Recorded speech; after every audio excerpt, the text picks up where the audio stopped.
요한복음 20장 29절 28절과 29절 두 절을 같이 읽겠습니다. 도마가 대답하여 이르되 나의 주님이시요 나의 하나님이시니이다. 예수께서 이르시되 너는 나를 본거로 믿느냐? 보지 못하고 믿는 자는 복되도다 하시니라. 아멘. 자, 이 도마에 대한 이야기를 오늘 마무리를 하려고 하는데요. 예수님과 도마.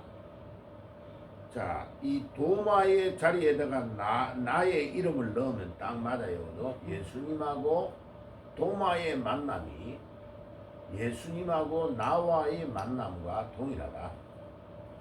자, 도마가 예수님을 만나가지고 3년 반이나 따라다니면서 온갖 이적과 기사를 다 봤단 말이에요.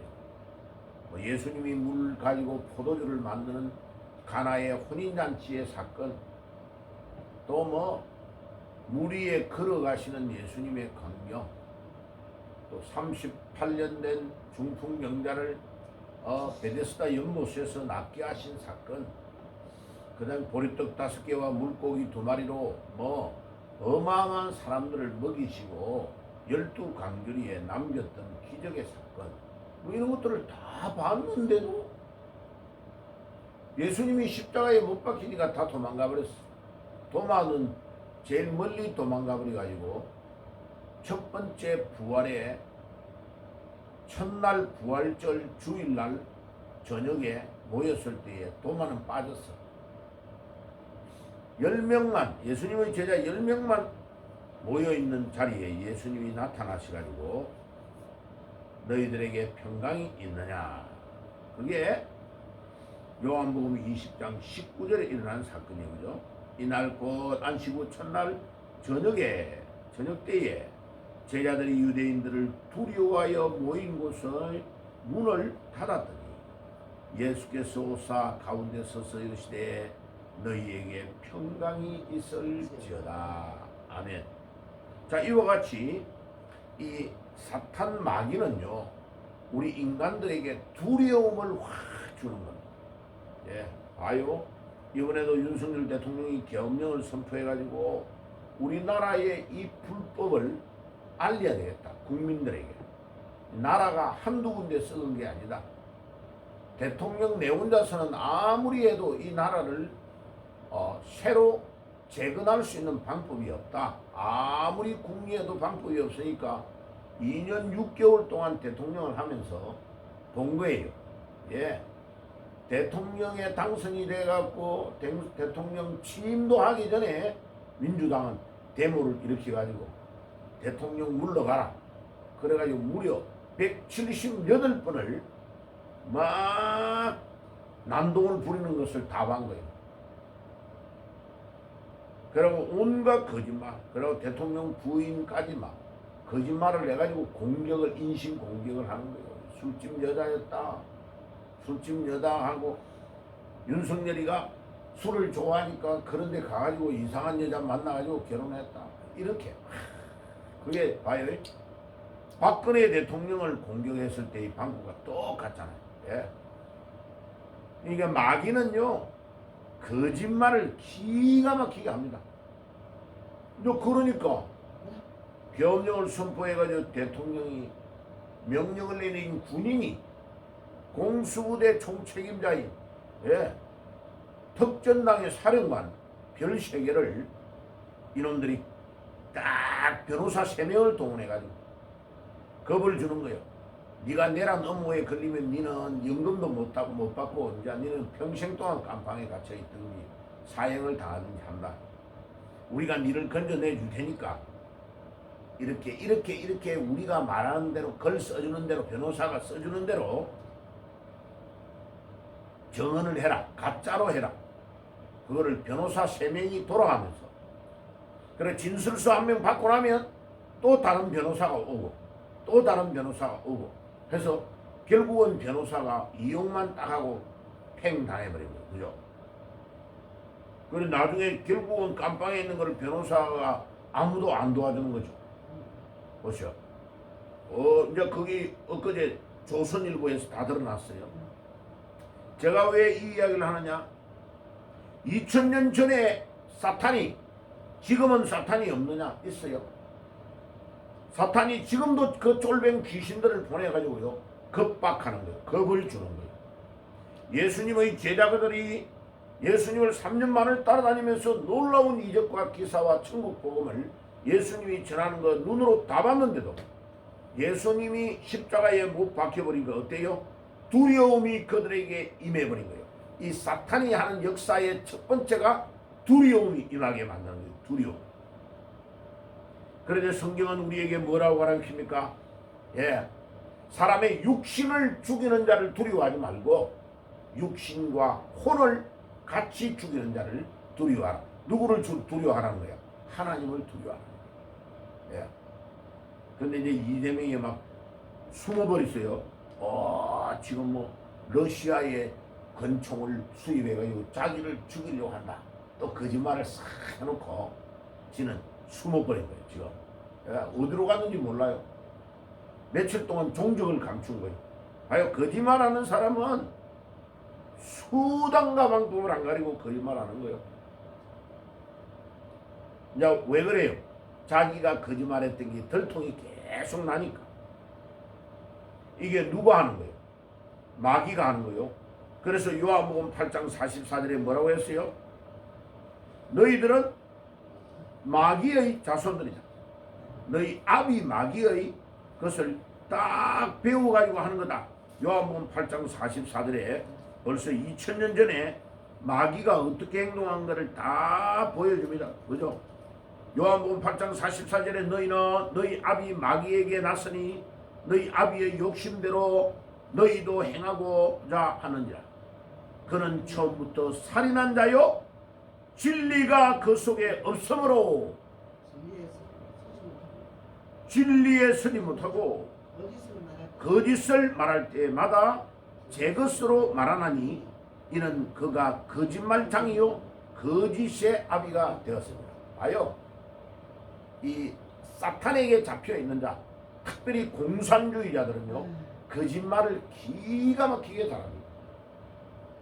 이 거짓의 영에 잡혀있는 자들은요 금방 거짓말 안 하고 입에 침도 안 바르고 거짓말을 다 합니다. 그래 나중에 보면요 순전한 사람은 다 속히는 거죠. 그래 도마도 여기에 딱 걸려버린 겁니다. 그러니까 얼마나 멀리 도망가 버렸으면요 예수님이 전에 늘 부활한다고 말했던 것이 혹시 사실이 아닐까 하고 한번 와보기라도 할 건데 도마한테는 연락이 안 되는 거죠. 그죠? 자, 그래가지고 예수님이 그들에게 나타나셔서 22절에 보세요. 이 말씀을 하시고 그들을 향하여 숨을 내쉬며 이르시되 성령을 받으라. 자, 예수님이 처음에 두려워하는 자들에게 두려움이 없도록 너희들에게 평안이 있을지어다, 평강이 있을지어다 라는 말씀을 하신 후에 두 번째는 성령을 받으라 라고 말씀하신 것입니다.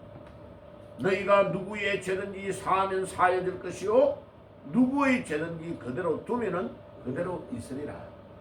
죄 사함의 권세를 예수님께서 우리 믿는 자에게 주신 것입니다. 야, 이 놀라운 축복입니다죠. 죄 사하는 권세를 우리에게 주신 것입니다. 자, 그리고 일주일 더 있다가 8일째 되는 날 24절에 보세요. 12 제자 중에 하나로서 디두모라 불리는 도마는 예수께서 오셨을 때에 함께 있지 아니하니라. 다른 제자들이 그에게 이르되 우리가 주를 보았다 하니 도마가 이르되 내가 그의 손에 못자국을 보며 내 손가락으로 그 못자국에 넣으며 내 손을 그 옆구리에 넣어보지 않고는 믿지 아니하겠노라 하니라. 야, 도마가 어떻게 보면 똑똑한 것 같은데 확인 안 하면 못 믿겠다. 그러니까 예수님께서 25절에 8회를 지나서 8일째 지나는 날 제자들이 다시 집안에 있을 때에 도마도 함께 문이 닫혔는데 예수께서 오사 가운데 서서 이르시되 너희에게 평강이 있을지어다. 와, 예수님이 이제 겁쟁이 도마가 있다는 걸 알고 두 번째 지금 딱 나타나신 것입니다. 그래서 너희에게 평강이 있을지어다. 두 번째도 똑같은 말씀을 하십니다. 그리고 도마에게 너 손가락을 내밀어 내 손을 내밀어 내 옆구리에 넣어보라. 창에 찔려가지고 피를 줄줄 흘리고 죽으셨던 예수님이 그 옆구리에 상처를 한번 네가 와가지고 만져봐라. 그리하여 믿음이 없는 자가 되지 말고 뭐가 되라? 믿는 자가 되라. 예, 우리 예수님께서 이제는 믿음이 없는 도마와 제자들을 향하여 믿음을 회복하라고 말씀하시는 것입니다. 오늘 이 아침에도 우리 주님께서 믿지 못하는 자들에게 믿음을 주시고 회복하라고 말씀하시는 것입니다. 오늘 이 대한민국의 주인은 예수 그리스도십니다. 예수님이 오늘도 겁에 빡 떨려 있는 그들을 향하여 예수님이 믿음이 없는 자가 아니고 믿음을 가지라, 믿음을 가지는 자가 되라고 말씀하시는 것입니다. 그러니까 오늘 아침에 읽었던 성경구절, 이제 도마가 확인하고 나서는 꼼짝 말아요. 이제 도망을 못 가잖아요. 아니, 옆구리도 보니까 흉터가 있고 손바닥에도 손에도 못자국이 다 있어가지고 이제 틀림없이 예수님이라는 게 확인됐잖아. 그리고 그 예수님이 살아났다는 게 확인됐잖아. 그러니까 28절에 도마의 고백이 나옵니다. 도마가 대답하여 이르시되 나의 주님이시요 나의 하나님이시니라. 예, 예수님이 나의 주인이 되신다는 겁니다. 로드, 예수님이 나의 주인이십니다. 예, 오늘 이 아침에 여러분들 이 새벽에 일어나서 기도하는 여러분들, 예수님이 여러분들의 삶의 주인이십니까? 그런데 집에 가가지고는 내 멋대로 해버리잖아. 내가 주인이 되는 거죠. 그런데 예수님이 나의 주인이 되시면 내 삶의 모든 영역을 다 변화를 줄 수 있는 것을 믿습니다. 아멘. 도마가 대답하여 이르되 나의 주님이시요 나의 하나님이십니다. 나의 주님이시요 나의 하나님이시다. 예수님이 나의 삶의 주인이시고 이제까지는 예수님을 그냥 목수의 아들, 좀 위대한 선지자 정도로 봤는데 예수님이 이 땅에 오신 메시아시고 하나님이시다라는 것을 베드로, 아니 도마가 깨달았다는 뜻이에요. 3년 반 동안 다녀도 위대한 선지자 중에 한 명이다 라고만 깨달았는데 이 예수님이 이 땅에 오신 하나님이심을 깨달았다 이 말이죠. 오늘 교회를 다니고 수십 년을 다니면서도 부활하신 주님을 만나지 않은 여러분들, 부활하신 주님을 만났어. 도마가 고백했던 요한복음 20장 28절의 고백, 예수님이 나의 주인이십니다. 내 삶의 모든 영역을 예수님이 통치하십니다. 그 믿음의 고백, 그 다음에 예수님이 나의 하나님이십니다 라는 고백을 진정으로 하는 축복의 아침이 되시기를 바랍니다. 29절, 예수께서 이르시되 너는 나를 본구로 믿느냐? 보지 못하고 믿는 자가 더 복되도다 하시니라. 예, 의심하고 꼭 봐야 믿는 것이 아니고 보지 않고도 믿으면 더 복되다. 오늘 이 아침에 여러분들 도마의 신앙을 회복하시고 내 도마의 이름에다가 내 이름을 딱 넣어가지고 예수님과 아무개 믿음이 없던 자에서 부활하신 주님을 만나서 여러분들의 믿음이 도마와 같이 회복되는 그 놀라운 축복의 자리로 나아가는 여러분들이 되시기를 주의 이름으로 축복합니다. 아멘. 기도하겠습니다. 주님 감사합니다. 오늘도 부활하신 주님을 만나서 도마가 예수님이 나의 주님이시오 나의 하나님이심을 고백한 것 같이 우리도 그와 같은 고백을 할 수 있는 믿음의 자리에 이르게 하옵소서. 예수님의 이름으로 기도드립니다. 아멘.